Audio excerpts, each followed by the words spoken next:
Idol, anong pinagkaiba ng mga kabataan noon sa kabataan ngayon? Kabataan noon, kumakaway ka kapag may dumaraang eroplano. Inaantay maubos ang tubig sa tabo sa ulo. Ginagawang swimming pool ang planggana ni nanay. Ginagawang braces ang foil ng choknat. Naliligo ka sa alulod ng bubong kapag umuulan. At kapag gabi naman, akala mo sinusundan ka ng buwan. Nagko-concert sa harap ng electric fan. Kabataan ngayon, ang problema ay pera at cellphone. Ang problema lang namin noon kung paano makatakas sa bahay para di matulog ng tanghali. Lumaki man kami sa Palo, aminin natin mas maraming nire-respeto na magulang sa panahon noon kaysa ngayon. Mga kabataan ngayon, isang chat lang, may jowa na.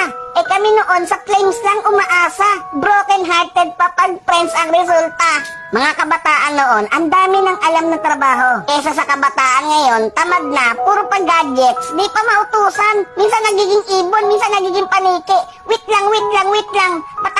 Batako. Idol, hindi kawawa ang batang inuutusan sa gawaing bahay. Ang kawawa ay yung batang lumalaki na walang alam sa buhay. Yung nakaranas lang ang pupuso nito. Real talk yan.